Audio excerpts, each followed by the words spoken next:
నాకు విడాకులు ఇప్పించండి. సిగ్గుగా లేదా నీకు ఇలా మాట్లాడడానికి? నాకు విడాకులు ఇప్పించండి. 60 ఏళ్ళు నిండబోతున్నాయి. ఈ వయసులో ఏంటి నీకు విడాకులు? నలుగురు నవ్విపోరా? ఏ 50 ఏళ్ళప్పుడు మగబిడ్డ లేడని ఏడుస్తుంటే ఊరు నవ్వలేదా? దేవుణ్ణి పట్టుకొని ఎంత మాట అన్నావే, నాలుక తెగిపోతుంది. చాలమ్మా, ఇన్నాళ్ళు నేను ఇంట్లో పడ్డ కష్టాలు చాలు. ఇక మీదటైనా ప్రశాంతంగా ఉండాలనుకుంటున్నాను. సమస్యను పెద్ద చేయకుండా నన్ను వదిలిపెట్టండి. నువ్వేనమ్మా ఇలా మాట్లాడేది? ఇలా మాట్లాడుతుంటే బాధగా ఉందమ్మా. మీరే కదా నన్ను నా వారసురాల్ని కష్టపెట్టారు. మీ నాన్న ఇంకో పెళ్లి చేసుకుంటాడేమోనని మీ అమ్మ నన్ను మాట నీకిష్టం ఉందా లేదా అని కూడా అడగకుండా నా మొగుడిని పెళ్లి చేసుకోవే అంది. నా ఆశలు కలలు అన్నీ వదిలిపెట్టి నా బావ సంతోషంగా ఉంటే చాలు అని వచ్చాను. ఆ దేవుడు నాకు ఒక మగబిడ్డనివ్వకపోగా ఒకే ఒక ఆడబిడ్డనిచ్చాడు. నోరు లేని పిల్ల, మూగబిడ్డ. దాన్ని ఇచ్చి చేసే చోటు కుటుంబంగా కనపడతలేదు, గొయ్యలా కనపడుతుందని ఏడ్చాను. మంచి కుటుంబం, మంచి అబ్బాయి అని చెప్పి దాన్ని ఇచ్చి చేసిన 2 ఏళ్లలోనే ఆ తాగుబోతోడు దాని తాళి తెంచేశాడు కదరా. నేను ఇంకొక పెళ్లి చేసుకోను అన్నందుకు దాని మానాన్ని దాన్ని వదిలేశారు కదరా. 65-70 వయసులో తోడు వెతికే అప్పుడు 25 ఏళ్ళ పిల్ల గురించి ఆలోచించారా? నా మనోరాల్ని ఇందిరా నువ్వే ఈ ఇంటికి మహాలక్ష్మి అని దాన్ని నెత్తినెక్కించుకున్నారు. పని మనిషి అయితే డబ్బులు ఇవ్వాల్సి వస్తుందేమోనని నా మనవరాల్ని పని మనిషి కింద వాడుకుంటున్నారు. అంతే కదా? వద్దు బాబు, ఇక మీదట నా మనవరాల్ని, నా కూతుర్ని నేనే చూసుకుంటాను.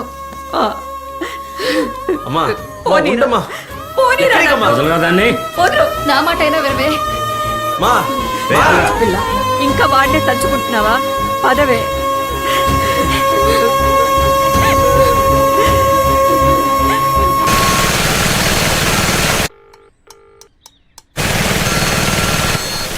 హలో, నీతో కొంచెం మాట్లాడాలి బాబు.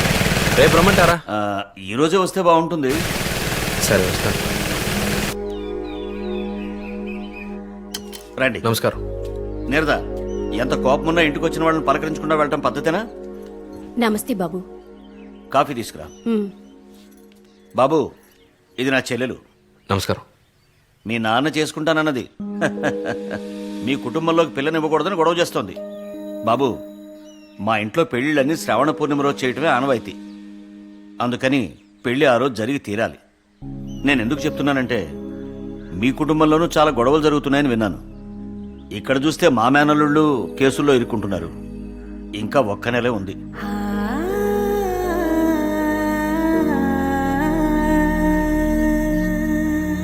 పురుగుల మందు తాగుతావా? ఏవైనా జరుగుంటే మేమేమో వాళ్ళు చెప్పు. పిన్నములు పెద్దములు మేమంతా ఎందుకున్నాం? ఎవరో ఒకతొచ్చి మీ బావను కట్టుకుంటే మేము చూస్తుంటావా? అవునవును, చూస్తూ ఉంటావా ఏంటి? ఇటు చూడు తల్లి, నీకు చిన్న బాబే మొగుడు. ఇదెవరూ మార్చలేరు.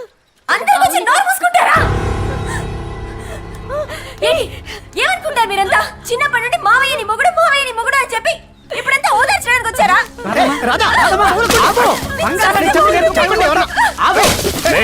పిచ్చి పట్టిందా? అన్ని పగలగొట్టలే. వీడికి అదే అని ఎవరైనా చెడ్డ కట్టి మాట్లాడారంటే చెప్పు తీసి కొడతారు. ఏంటి? ఆణిముచ్చు కొడుకు మాణిక్యం కూతురు మందు తాగటమా? అబ్బకి హార్ట్ అటాక్ అని అబద్ధం చెప్పి అక్కడికి వెళ్ళి పెళ్లికి డేట్ ఫిక్స్ చేసుకుని వచ్చాడని తమ్ముడు. అసహ్యంగా ఉందిరా.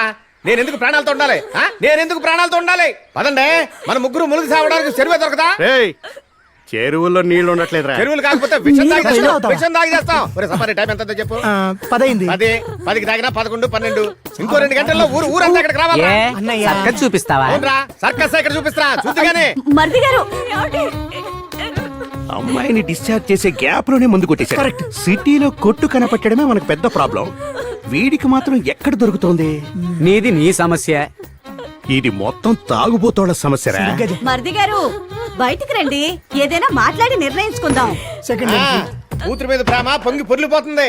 ఇందరు అక్క చెల్లెళ్ళు తోడళ్ళు ఏం పీకారంట. అక్కడికి వెళ్ళి వేరే సంబంధం చేసుకుంటే చాలా మంచిదని చెప్పారు. నాకు తెలియదు అనుకుంటున్నారా ఏంటి? చెప్పండి. Mixture right no I am busy. ఇదిగో ఐల్ కాల్ యు లేటర్. ఈ గూడచారి మొగుడున్నాడే, ఆయన ఎప్పుడు చాలా బిజీగా ఉంటాడు. Bro, we are limited edition. దయచేసి ఇంకెప్పుడు ఇలా మాట్లాడకండి. ఒరే తమ్ముడు, ఈ అన్న ఎలాగో చచ్చిపోతాడు. దానికి ముందు ఈ అన్నయ్య మనసులో చాలా సంవత్సరాల నుంచి ఉన్న విషయం చెప్పి చావమంటారా? ఎస్ బ్రో చెప్పండి. దయచేసి ఈ సఫారీ తీసేరా, నేను చూడలేకపోతున్నారా. నా నోట్లో కాసిన బియ్యం వేసినప్పుడైనా పంచేసట్టుతో వచ్చి వీరా వేస్తావా? అలాగే. ఏంటే మాట్లాడింది మళ్ళీ మళ్ళీ మాట్లాడుతున్నా, లోపలికి పో బావా. టైంకు గుర్తు చేసమ్మా. Thank you very much. మళ్ళీ మందు ఆయన వేసుకొస్తే వేసుకొస్తాడు, నీకేంటంట కడుపు మంట కాకపోతే. అయ్యో, ఏమండి? ఏమిటండి ఏంటి ఇది? బాబాయ్ కిరసనాయలా కిరసనాయలు మోటార్లో ఎందుకు? వేయడానిక? బ్రో ఏంటిది? చెరువు దాకా వెళ్లే ఓపిక లేదా? నేను ఇక్కడే చచ్చిపోతాను. నీకేదో పిచ్చా? బాబాయ్ నా మాట విను బాబాయ్. నేను చెప్పేది విను. కిరసనాయలు, అయ్యో, ఏంటి? బాబాయ్, నేను చెప్పేది విను. వద్దు, పోసుకోవద్దు. అయ్యో, నేను చెప్పేది. బాబాయ్, సాగండి బాబాయ్. పెట్టుంటే లాగేసుకో. అగ్గిపెట్టి లాక్కొని చెప్తాను. నువ్వు చావబోయేది కాకుండా మమ్మల్ని కూడా చంపాలని చూస్తున్నావా? అమ్మా, అయ్యో. ఓరి, నీ మీద కాదురా బాబు, నాతో చూడరా.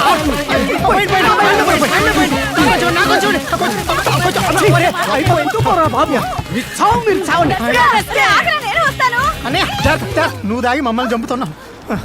మొత్తానికి మళ్ళీ గుమ్మం అడిగిచ్చాడు. నరసింహ, ఎవర్రా అది మన ఇంటికి వచ్చి మనల్ని ఏల్టానికి?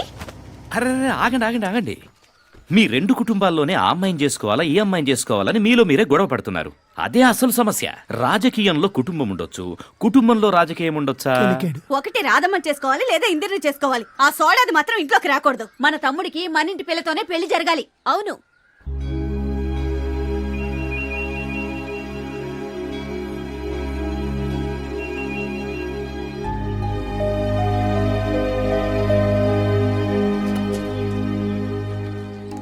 అయ్యో, అసలు ఏం జన్మెత్తాడు వీడు, మనిషేనా? ఫు! ఆ కృష్ణంరాజుతో తిరుగుతున్నావంట మనోళ్ళు చెప్పారు, నేను నమ్మలే. అవును బావా, నమ్ము నమ్ము, నిజమే. నీలా నాకు వాడు నచ్చలేదమ్మా. కానీ నాకు బాగా నచ్చాడు బావా. నువ్వు వాడితో తిరగొద్దు, అది వాడికి మంచిది కాదు, నీకు మంచిది కాదు. నా లైఫ్ డిసైడ్ చేసుకోవడం నాకు తెలుసు. కృష్ణంరాజు ఉన్నాడనే ధైర్యంతోనే ఇంత పొగగా మాట్లాడింది. అది సంతోషంగా ఉన్నా అన్నది కదా, ఉండనివ్వకూడదు.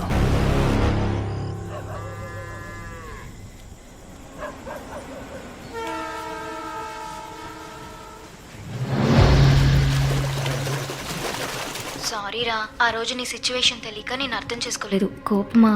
లేదు లేదు, నిద్ర పట్టట్లా.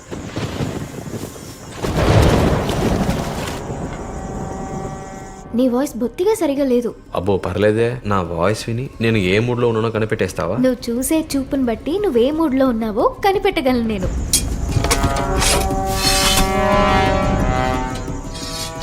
నేను ఇప్పుడే నిన్ను చూడాలి. అలాగా?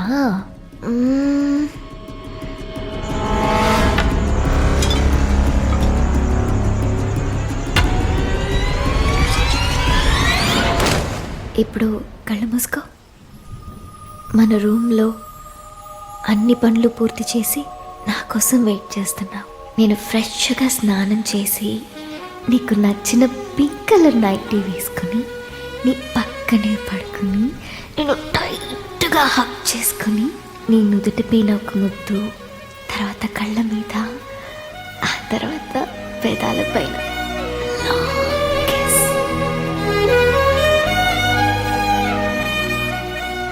నా బంగారు, నిన్ను తొందరగా ఇంటికి తీసుకొచ్చి పెళ్లి చీరలో నా పెళ్ళంగా నిన్ను చూడాలనుందే.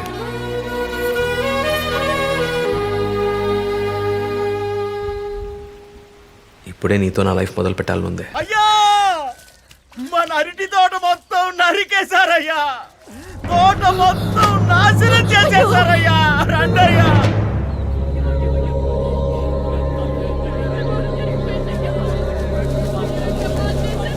పచ్చని తోటను పాడు చేసి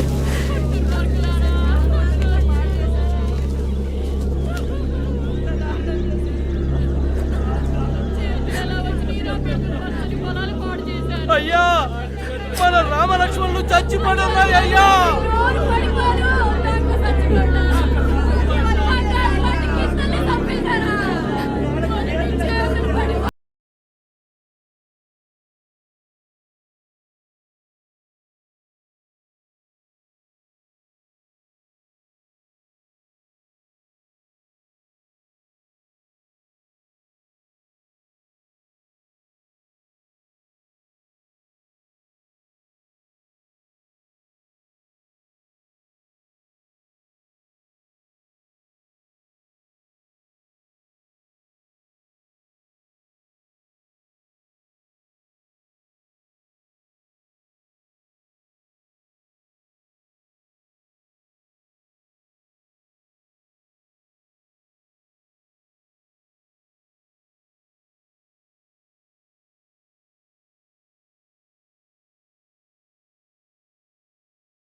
ఎడ్లు అన్నీ ఒకే రోజు లేకుండా పోతే ఎలాంటి వారికైనా సరే మనసు కష్టంగానే ఉంటుంది.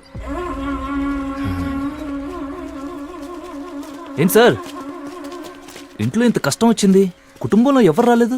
ఎవరైనా విడదీశారా? కృష్ణరాజు కోపమా?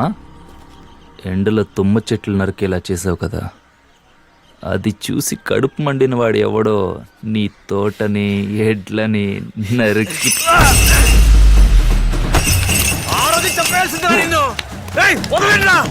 నేను ఇక్కడే పాతి పెట్టేశాను రా నిన్ను.